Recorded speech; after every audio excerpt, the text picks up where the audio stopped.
Hi అండి, welcome to my channel. Karthika Deepam serial promo చూద్దాము. దశరథ సుమిత్ర వాళ్ళు హోమం పూర్తి చేసుకొని పూర్ణాహుతిని సమర్పించడానికి అది పట్టుకొని హోమం చుట్టూ తిరుగుతూ ఉంటారు. ఇంకా అక్కడ ఉన్న సుమిత్రకి కళ్ళు తిరుగుతూ ఉంటాయి. తనకి బాగా అలసటగా అనిపించి కింద పడిపోబోతూ ఉంటుంది.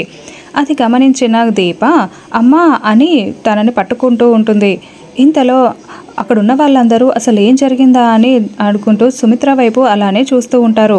ఇంతలో దీప ఏమో మీకు నేను హెల్ప్ చేస్తాను పదండమ్మా అని అంటూ సుమిత్రని పట్టుకొని అలానే నడిపిస్తూ ఉంటుంది. అది చూసి ఉన్న వాళ్ళందరూ చూసినా దీప నువ్వేం చేస్తున్నావు, మా అమ్మని నువ్వు పట్టుకోవడం ఏంటి అని అరుస్తూ కసురుకుంటూ ఉంటుంది. ఇంకా దాంతో అక్కడ ఉన్న శివనారాయణ అయితే అందులో తప్పేముంది జోస్న, తనకి ఉదయం నుండి ఉపవాసం ఉంది కదా, అందుకే కళ్ళు తిరుగుతున్నాయేమో, దీప పట్టుకొని తిప్పితే అందులో తప్పేముంది చెప్పు, తనని తిరగనివ్వు అని అంటూ ఉంటాడు.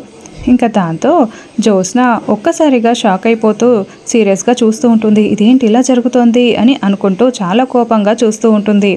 ఇంతలో దీపనేమో వాళ్ళ అమ్మ నాన్నతో కలిసి ఆ హోమం చుట్టూ ప్రదక్షిణ చేస్తూ ఉంటుంది. అక్కడ ఉన్న పారిజాతం జోస్న చూసి చాలా కోప్పడుతూ ఉంటారు. ఇంతలో పంతులు గారు అది చూసి అమ్మ ఇక ఆ పూర్ణాహుతిని హోమంలో వేసేయండమ్మా అని చెప్తూ ఉంటాడు. ఇంకా ఆ మాటలు విన్న కార్తీక్ ఏమో ఆ దేవుడు ఉన్నాడు, ఖచ్చితంగా ఉన్నాడు కాబట్టే ఇప్పుడు ఇదంతా జరుగుతుంది అని మనసులో అనుకుంటూ ఉంటాడు. ఇంతలో పంతులు గారు అది చూసి వేసేయండమ్మా అని చెప్పి అంటూ ఉంటాడు. ఇంకా మాటలు విన్న జోస్న అయితే ముందుకు వచ్చి ఆ పూర్ణాహుతి ఎలాగైనా సరే ఆ హోమంలో పడకుండా నేను చూసుకోవాలి అని అనుకుంటూ దాన్ని కింద పడే విధంగా చేస్తూ ఉంటుంది. ఇంతలో అక్కడ ఉన్న దీప అయితే అది కింద పడిపోతుందేమో అని అనుకుంటూ దాన్ని హోమంలోకి తోసేస్తూ ఉంటుంది. అది చూసి ఇంట్లో ఉన్న వాళ్ళందరూ కూడా ఒక్కసారిగా చాలా షాకింగ్గా చూస్తూ సంతోషపడుతూ చూస్తూ ఉంటారు. ఇంకా జోస్న ఏమో ఇదేంటిది ఇలా జరిగింది, ఈ దీప అన్నింట్లో వేలు పెట్టి అది ఎలాగైనా సరే శుభం జరిగే విధంగా చేస్తోంది అని అనుకుంటూ ఉంటుంది.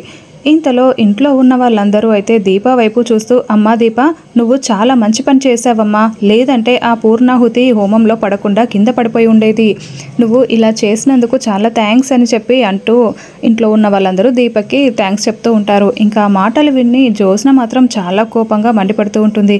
ఇదేంటి నేను ఒకటి చేద్దామనుకుంటే ఇక్కడ ఇంకోటి జరుగుతుంది అని అనుకుంటూ చాలా కోపంగా దీప వైపు చూస్తూ ఉండిపోతుంది. ఇంతలో దీప పంతులు గారు కూడా నువ్వు బాగా మంచి పని చేసావమ్మా, లేదంటే ఇప్పుడు హోమం జరిగింది మొత్తం వృధా అయిపోయి ఉండేది, నువ్వు ఉండడం వల్ల ఆ హోమం పూర్తయిపోయింది ఇప్పటికీ అని చెప్పి అంటూ ఉంటాడు. ఇంకా ఆ మాటలు విని ఉన్న వాళ్ళందరూ కూడా చాలా సంతోషంగా దీప వైపు అలా చూస్తూ ఉండిపోతారు. ఇంతలో పంతులు గారు మాత్రం మీరు చాలా మంచి పని చేశారు అని చెప్పి దీపని పొగుడుతూ ఉంటారు.